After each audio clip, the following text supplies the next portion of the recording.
This is the Franklin Raff Show. I'm walking down the street the other day, and I see this guy. He's hawking fidget spinners, and I'm thinking of my friend Arik, who's an Israeli. He's an awesome dude. Best hairdresser in the world. If you need one, just call me. Email me at franklin@raffradio. Say, where's the best hairdresser in the world? His name is Arik. He works for the Sebastian Salon. He actually went to China. He said, these fidget spinners are hot. I'm going to go buy 1,000 of them. Or maybe 2,000. I don't know. He'd spent a bunch of money. Came back, but he was a little too late. They would already hit the streets. This is the hottest thing in the world. I've got 2 kids. They've both got their fidget spinners. They learned the lesson I did as a skateboarder, which is that you do not wash ball bearings. Just don't get them wet. Don't skate in the rain. You know that. So at the heart of the phenomenon here is Catherine Hettinger. And she is the inventor of the fidget spinner. I mean, I can't believe it. My associate at Raff Radio, Lindsay, said, you've got to talk to Catherine. I said, well, that would be great. Everybody's talking about fidget spinners. Catherine, are you with us? She joins us from Florida now. Yeah, I'm here. Now, you are a chemical engineer by trade, and you are the inventor of the ubiquitous fidget spinner. Is that correct? We're calling it the classic fidget spinner. This was patented 20 years ago, and I went to Hasbro, no luck there. So I was able to sell them using a different method all over to test market them, and we just never came up with the capital to produce them all. You went to Hasbro in Rhode Island, right? That's where they are, I believe. Yes. And you brought them this device. Well, I brought them the original concept, yes. Well, what does it look like? Tell people what a fidget spinner is if they don't know what it is. This thing is bigger than the Cabbage Patch Kids. Well, what was wonderful about this is that I discovered that little kids, like 3 years old, they could pick it up, they could spin it right away, and they'd get this wonderful smile on their face. And surprise to me, but adults loved it too. So I was the least surprised in the world when it hit, because I knew how wonderful it was. I knew how people experienced it. And when I walked into Hasbro, I was spinning it. It totally calmed me down. I was able to deal with the vice president and the head of their design. And at that point, at least I gave it a good shot. Now, my associate here at Raff Radio said, like Kalashnikov and Harvey Ball, the inventor of the smiley face symbol back in 1963, you have not profited financially from the popularity of your creation. First of all, is that true? Yeah. Well, as of now, I haven't profited, but it is put in Hettinger's spinner or classic fidget spinner on Kickstarter. We've got 10 days left, and we're over 60% funded. So we're building the molds now, hopefully. I think I should tell people part of the reason your phone is in so much trouble is precisely because despite the fact you are the inventor of the hottest toy in the in the world. Now, is it okay to tell people that you're kind of in a tough financial straits right now? I would say that I'm about average, but yeah, that's pretty tough compared to how much money this craze is making, that's for sure. Here's a question for you. And by the way, that name is Hettinger, Hettinger, and you can go to Kickstarter, and I guess if you just type in your name, you can be part of the campaign to bring back the classic fidget spinner, or maybe you could get or we can get one made, right? Well, yeah, you get rewards when you're a backer of the project, and then as a backer, you get a reward. So it's a wonderful platform. So it does give us a chance. And it's always tough. It's always going to be tough for the little guy versus the big guys. But this is a really good chance, and we're pretty hopeful that we'll be able to fund. There are 2 different stories about the origins of the spinner. One is about the first Intifada, and the second is myasthenia gravis. Can you explain the connection? Well, I don't know about anything sophisticated about it. It was just a matter of I visited Israel, and there were these wonderful boys, and I told this one little boy, I couldn't help myself, you have the most beautiful eyes, because he did.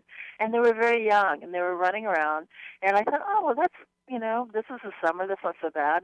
And I saw young women getting, stepping off buses, maybe three at a time, but they were walking around. And so I thought that's okay. But my sister said, oh, they throw rocks at people and sometimes police. Yeah, And they I do. thought, well, that's missing a childhood. These are young people. So I kind of stored that, and I thought of somewhat some. I thought of the idea that toys could be important, I think. And I kind of stored in my brain that, yeah, I have sort of ideas sort of switching around there about it. And then one summer was just a devastating summer. I got diagnosed with myasthenia gravis, which is profound muscle weakness, and I couldn't really pick up my daughter's toys, much less play with her. Mhm. So we just sort of let that toy room become toys, and then I brought in pots and pans and things from the kitchen and newspaper and tape.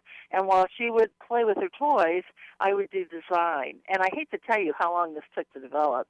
I started out really complicated with something that you hit and sort of like transformers that they came apart, and that wasn't right. So after it got down to the point it is now, it's a lot of designers will tell you this, by the way, that they start out really complicated, and then when it gets down to a certain point, it's absolutely elegant.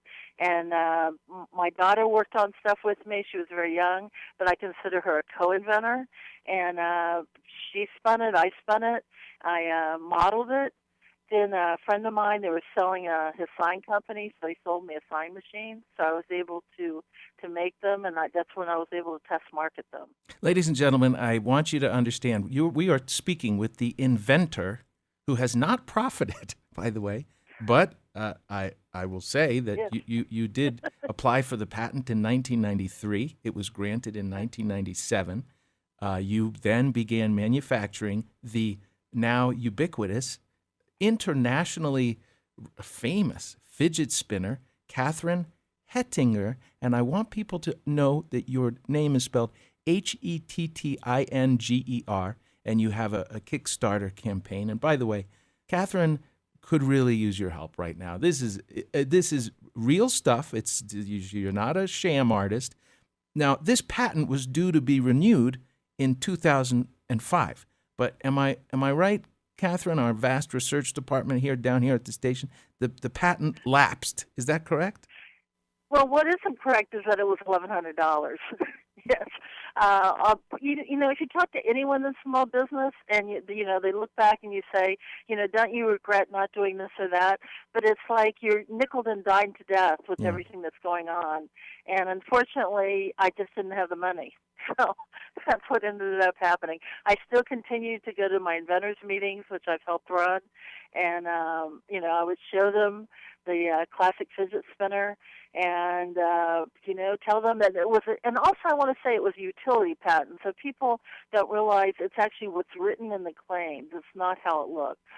I never would have come up with this, Catherine. It's just the most mysterious thing, this fidget spinner, and yet. Even my kids, I have two children, they love playing with theirs, and you're right, it's kind of a stress relief device, but your design is larger and more saucer-shaped than the more common three-prong device, and you described it in your patent application as it looks like kind of like the U.S. Capitol building. Well, yeah, it has a dome. That's a classic architectural statement, is a dome, and that I had to, because it's a utility patent, I had to overcome every other concept before this one.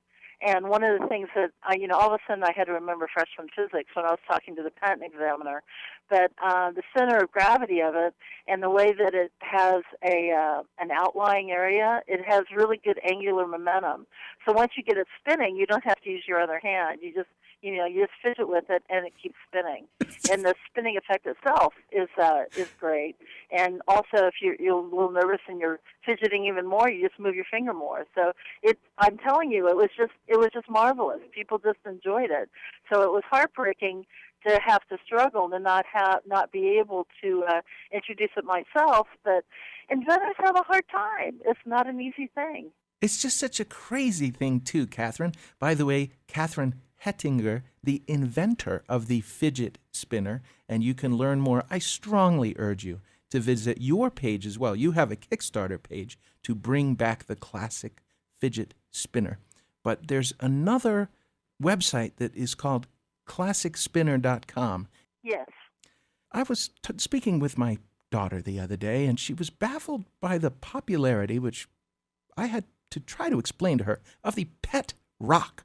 And I found myself in a position of trying to elevator pitch the pet rock to a child who was just utterly confused by the concept. And fidget spinner's sort of the same thing. How do you elevator pitch your classic spinner, or indeed the fidget spinner? Well, it's a toy. And it's a toy that adults can use too. So it's, I don't know exactly how to explain the pet rock. I just think that it was, people like to laugh, and a lot of times in hard times, I know this country, a lot of people I know are pretty discouraged. It's a wonderful thing to be able to bring a little laughter, a little fun, and that's basically what it's for. And I also think it's wonderful to allow people to move. I have that in my patent. It's like, here we are, we're told to sit stock still 7 hours a day, while growing up. And if you look at your pet, your dog or a cat, when it's asleep, it's still. But when it wakes up, it's always moving. That's what's normal. That's what's natural. Mm-hmm. Something about our nervous system wanting to engage with objects around us and wanting to stay active, even in a world in which we are sometimes forced to sit in front of a computer all day, as is my life. You can relate sometimes. Yes.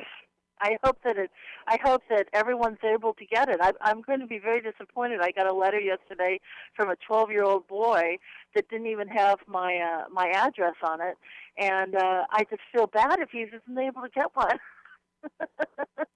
Because the classic fidget spinner is designed much more with children, with the idea of children in mind. The website is www.classicspinner.com, and our guest is Catherine Hettinger, the inventor of the fidget spinner.